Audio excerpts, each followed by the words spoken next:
नीलामी की लिस्ट में है इन 10 बड़े बल्लेबाजों का नाम। बताना आप कौन बिकेगा सबसे महंगा। नमस्कार दोस्तों, मैं यश तिवारी, आप देख रहे हैं क्रिकेट फटाफट का 1111वां एपिसोड। आज 5 दिसंबर की तारीख है और रोज की तरह आज भी आईपीएल को लेकर दिन भर की 10 बड़ी खबरें आपकी स्क्रीन पर हम परोसेंगे। तो एंड तक दोस्तों वीडियो को जरूर देखना, वीडियो को लाइक और शेयर भी जरूर करना। 2023 के आईपीएल के बाद से ही दोस्तों, चाहे 2024 का आईपीएल हो, नीलामी हो, ट्रेडिंग हो, रिटेंशन हो, तमाम रिपोर्ट, खबरें, न्यूज, फैक्ट्स हर रोज सबसे पहले हम आपकी स्क्रीन पर परोसते हैं। चैनल को सब्सक्राइब नहीं किया है तो फटाफट कीजिए, सब्सक्राइब का बटन नीचे फटाफट हिट कीजिए और बेल आइकन दबाइए। चलिए दोस्तों, शुरुआत कर लेते हैं इस वीडियो की आज दिन भर की पहली बड़ी खबर के साथ। तो ये खबर आ रही है दोस्तों महिला आईपीएल के हवाले से।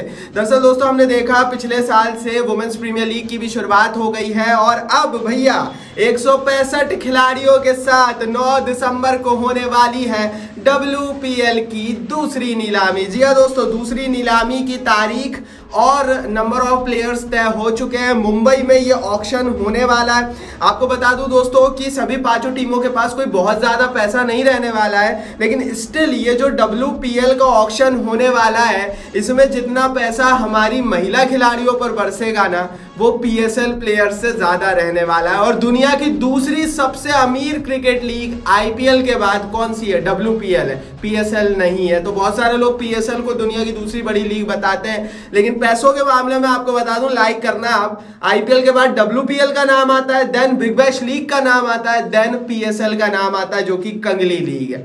आगे बढ़ते हैं दोस्तों, यहाँ से बात कर लेते हैं दिन भर की दूसरी बड़ी खबर की। तो WPL की नीलामी में किस टीम के पास है कितना पैसा, बैलेंस पर्स की ये फाइनल लिस्ट भी देख लेते हैं। मुंबई इंडियंस के पास लगभग 2 करोड़ रुपए के आसपास है नीलामी में खर्च करने के लिए। गुजरात जायंट्स की टीम के पास 5.9 करोड़ रुपए है WPL की नीलामी में खर्च करने के लिए। आरसीबी की जो महिला टीम है उनके पास 3.3 करोड़ है। उसके अलावा दोस्तों दिल्ली कैपिटल्स के पास 2.2 करोड़ और उत्तर प्रदेश वॉरियर्स की टीम के पास 4 करोड़ रुपए का बैलेंस पर्स रहने वाला है नीलामी में खर्च करने के लिए। आपको बता दूं दोस्तों कि WPL में मात्र 5 टीमें खेलती है और जो टोटल बैलेंस पर्स है यहाँ बहुत ज्यादा होता नहीं है, लेकिन स्टिल बोल रहा हूँ लाइक बनता है, दुनिया की दूसरी सबसे अमीर लीग है।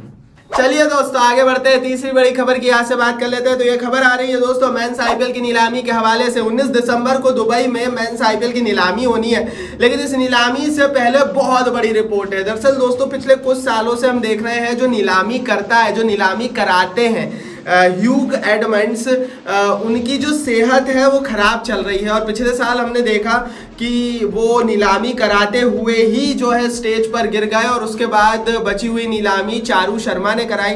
फिर एंड में उन्हें मेडिकल ट्रीटमेंट के बाद पिछली साल वापस लाया गया था। तो इस बार भैया BCCI ने फैसला ले लिया, ह्यूग एडमंड इस बार जो है वो नीलामी नहीं कराएंगे। उनके स्थान पर या तो रिचर्ड मैडले जो कि बहुत पहले ऑक्शन कराते थे उन्हें बुलाया जाएगा, या फिर मलिका सागर जो कि WPL की नीलामी कराते हैं उन्हें बुलाया जाएगा।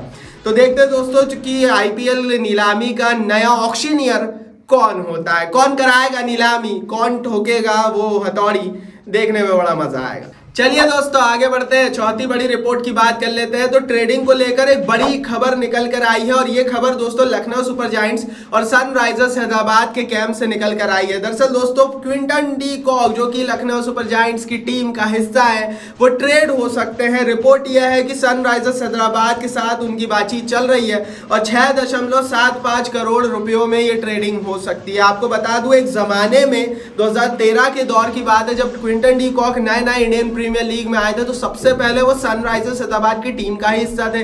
बाद में वो कई टीमों में गए, आरसीबी में भी गए, मुंबई इंडियंस की टीम में भी गए, अब लखनऊ में, और अब बहुत बड़े प्लेयर हैं। लेकिन अगर ये ट्रेडिंग हो जाती है तो लखनऊ के लिए ये बहुत बुरी खबर है, क्योंकि हमने वर्ल्ड कप में डी कॉक का एक अच्छा फॉर्म देखा है। पिछले कुछ सालों से डी कॉक चले नहीं है, लेकिन वर्ल्ड कप में चले थे, मतलब धीरे धीरे फॉर्म में लौट रहे हैं। और अगर डी कॉक किसी भी टीम में जाते हैं उस टीम को बहुत फायदा होने वाला है। तो जाहिर है भैया ट्रेडिंग को लेकर ये जो रिपोर्ट है, ये खबर है, अगर सही हो जाती है तो ये सनराइजर्स हैदराबाद की बल्ले बल्ले हो जाएगी और लखनऊ सुपर जायंट्स के लिए फिर नीलामी में एक्स्ट्रा मेहनत हो जाएगी, क्योंकि लखनऊ नहीं चाहती है कि डी कॉक कहीं भी जाए। चलिए दोस्तों आगे बढ़ते हैं। इस ट्रेडिंग को लेकर आगे जो भी अपडेट आएगी चैनल पर तो आपको मिलेगी, टेलीग्राम पर हम सबसे पहले डाल देंगे। टेलीग्राम की लिंक मैंने नीचे डिस्क्रिप्शन बॉक्स में डाल दी है। 64,000 लोग परिवार का हिस्सा बन चुके हैं। आप भी फटाफट डिस्क्रिप्शन बॉक्स खोलिए, टेलीग्राम पर परिवार का हिस्सा बन जाइए, फ्री में ज्वाइन कर लीजिए, क्योंकि आईपीएल की नीलामी की एक एक अपडेट, एक एक खबर हर रोज सबसे पहले दे रहे हैं। और जिस दिन नीलामी होगी लाइव अपडेट सबसे पहले हमारे टेलीग्राम चैनल पर चलेगी। चलिए दोस्तों आगे बढ़ते हैं, यहाँ से बात कर लेते हैं दिन भर की पांचवी बड़ी खबर की। तो साउथ अफ्रीका की भारत के खिलाफ ओडीआई और टी20 स्क्वाड की घोषणा कर दी गई है। सबसे पहले अगर मैं साउथ अफ्रीका की ओडीआई स्क्वाड की बात करूं तो मार्कराम कप्तानी कर रहे हैं, टेम्पा बबूमा को स्थान नहीं मिला है।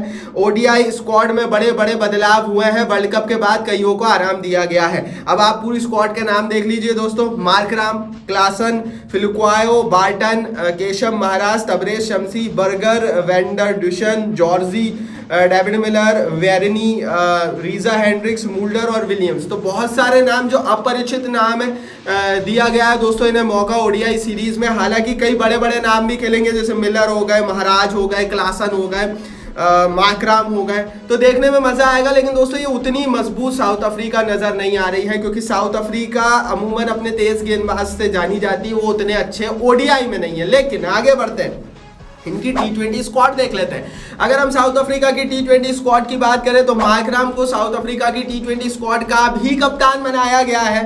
लेकिन अगर मैं पूरी टी20 स्क्वाड की बात करूं तो बड़े बड़े नाम हैं, Markram, Ferreira, Miller, Baartman, Hendricks, Ngidi.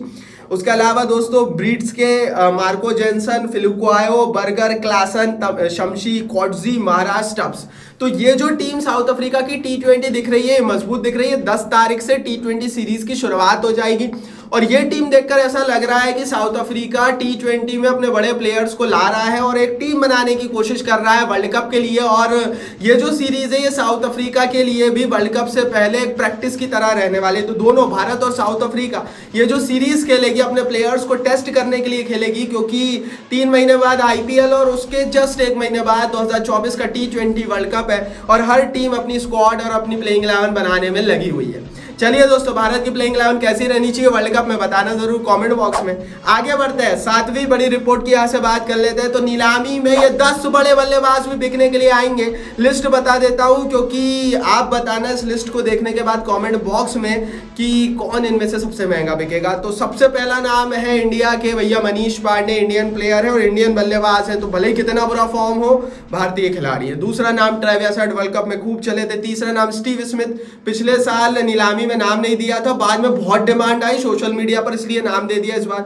चौथा नाम हैरी ब्रूक है, पिछले साल 13.5 करोड़ के आसपास बिके थे, इस बार रिलीज है, देखते हैं कौन कितने में खरीदता है। पांचवा नाम जॉर्ज इंग्लिश है जो कि ऑस्ट्रेलिया के वर्ल्ड कप स्क्वाड का हिस्सा थे। पांचवा नाम मार्टिन गप्टिल है, पुरानी वाइन है, बहुत बड़े प्लेयर है और आईपीएल में अमूमन कई टीमों से खेल चुके हैं। उसके अलावा छठवां नाम डेविड मलान है, आईपीएल में अंडर परफॉर्मर है लेकिन देखते हैं इस बार। उसके अलावा 7वां नाम वेंडर डुसन का है, ये साउथ अफ्रीका के बल्लेबाज है, नीलामी में आएंगे, वर्ल्ड कप में खूब चले थे, उम्मीद इनसे बहुत रहेगी। उसके अलावा दोस्तों 9वां नाम है रचिन रविंद्र का, वैसे तो ऑलराउंडर है लेकिन जिस तरह की बल्लेबाजी वर्ल्ड कप में की थी टॉप 5 बैटर रहे थे, तो इस लिस्ट में नाम रखना जरूरी था और मेरे हिसाब से सबसे महंगे रविंद्र ही बिकने वाले, आपके हिसाब से बताना। और 10वां नाम है अफगानिस्तान के इब्राहिम जादरान, ये डार्क हॉर्स रहेंगे, इनके बारे में ज्यादा बात नहीं हो रही लेकिन इन पर खूब पैसा बरसेगा क्योंकि जो वर्ल्ड कप हुआ था उसमें खूब चले थे हिंदुस्तान की पिचों पर। तो ये 10 बड़े बल्लेबाज है दोस्तों जिनकी लिस्ट मैंने आपको बताई जो कि नीलामी में बिकने के लिए आएंगे। अब इन 10 में से कौन सबसे महंगा बिकेगा, किस टीम में बिकेगा और क्यों बिकेगा बताओगे आप भाई कमेंट बॉक्स नीचे। आपकी राय बहुत इंपॉर्टेंट होती है, तो बताओ सबसे महंगा बल्लेबाज कौन होगा, किस टीम में जाएगा। यूट्यूब ने कमेंट बॉक्स आपके लिए दिया तो फटाफट नीचे अपनी राय लिखो और भैया लाइक तो बनता है इन सभी 10 बल्लेबाजों के लिए। नीलामी का मजा 3 गुना कर देंगे, 10 गुना कर देंगे ये 10 बल्लेबाज। चलिए दोस्तों आगे बढ़ते हैं, 8वीं बड़ी रिपोर्ट की यहाँ से बात कर लेते हैं। तो ये रिपोर्ट आ रही है दोस्तों टेस्ट सीरीज के हवाले से। डेविड वार्नर जो है वो पाकिस्तान के खिलाफ टेस्ट सीरीज जो खेलने वाले हैं ना, वो इनकी फेयरवेल टेस्ट सीरीज रहने वाली है, क्योंकि इस टेस्ट सीरीज के बाद डेविड वार्नर टेस्ट क्रिकेट से संन्यास ले लेंगे। मतलब आने वाले समय में भारत जो ऑस्ट्रेलिया के खिलाफ टेस्ट मैचेस खेलेगा उसमें वार्नर नहीं दिखने वाले हैं, क्योंकि पाकिस्तान के खिलाफ वार्नर की अंतिम टेस्ट सीरीज रहने वाली है। हालांकि ये जो टेस्ट सीरीज है ना, इस टेस्ट सीरीज पर ऑस्ट्रेलिया में एक नया बवाल खड़ा हो गया है। इस बवाल को मिचेल जॉनसन और पुराने कई खिलाड़ियों ने हवा दी है और कहा है कि डेविड वार्नर के लिए स्पेशली ये टेस्ट सीरीज क्रिकेट ऑस्ट्रेलिया ने डिजाइन की है और डेविड वार्नर को स्पेशल प्रेफरेंस क्रिकेट ऑस्ट्रेलिया दे रहा है। अब देखते हैं दोस्तों इस टेस्ट सीरीज को पाकिस्तान के खिलाफ जो हो रही है बवाल क्या होता है ऑस्ट्रेलिया में। हालांकि एक चीज मैं आपको बता दूं कि जहां पाकिस्तान है वहां बवाल तो होगा, क्योंकि पाकिस्तान का दूसरा नाम बवाल है। आगे बढ़ते हैं दोस्तों, बात कर लेते हैं दिन भर की 9वीं बड़ी खबर की। तो महेंद्र सिंह धोनी के हवाले से बड़ी रिपोर्ट है, कुछ वीडियो सामने आए हैं, कुछ तस्वीरें सामने आई है। महेंद्र सिंह धोनी ने ट्रेनिंग और प्रैक्टिस शुरू कर दी है 2024 के आईपीएल के लिए, जो कि अगले 3 महीनों में शुरू होगा। दिसंबर शुरू है दोस्तों, दिसंबर में नीलामी हो जाएगी, उसके बाद जनवरी फरवरी का महीना बचेगा और उसके बाद मार्च में, मिड मार्च में आईपीएल की शुरुआत की बात कही जा रही है। हो सकता है 25 मार्च के आसपास आईपीएल की शुरुआत हो जाए और फिर पूरा अप्रैल और मई हमें इंडियन प्रीमियर लीग का मजा देखने को मिलेगा। तो बहुत कम समय बचा है, टीमों के पास भी बहुत कम समय बचा है। देखो यार, टाइम जाते समय नहीं लगता, यही बात है। क्योंकि हम वर्ल्ड कप की बात कर रहे थे, वर्ल्ड कप आ गया, निकल गया, इंडिया फाइनल खेल गया, ऑस्ट्रेलिया जीत गया, समय निकल गया। अब भैया आईपीएल की तैयारी है, तो आईपीएल के लिए लाइक बनता है, लाइक का बटन नीचे, और सब्सक्राइब कर दो आईपीएल की हर एक खबर के लिए। चलिए दोस्तों, 10वीं बड़ी रिपोर्ट की यहाँ से बात कर लेते हैं। बीसीसीआई के हवाले से बड़ी रिपोर्ट है। बीसीसीआई के साथ एक बड़ा फ्रॉड हो गया और ये फ्रॉड किया है बीसीसीआई के पूर्व टाइटल स्पॉन्सर बायजूस ने। पहले आपने देखा होगा इंडिया की जर्सी के आगे बायजूस लिखा हुआ था। बायजूस ने 158 करोड़ रुपए का पेमेंट डिफॉल्ट किया है बीसीसीआई के साथ। कल ये रिपोर्ट हमने टेलीग्राम पर भी डाली थी। मतलब 158 करोड़ रुपए बायजूस वालों को बीसीसीआई को देने थे, लेकिन इन्होंने दिए नहीं, जो डिफॉल्ट हो गए और बीसीसीआई को 158 करोड़ का नुकसान हुआ है। अब इस मसले को लेकर या तो बीसीसीआई बायजूस वालों से बात करेगी या फिर कोर्ट जाएगी, और अगर कोर्ट में ये मसला गया तो कई चीजें खुलेंगी। तो देखते हैं इस पर आगे क्या होता है।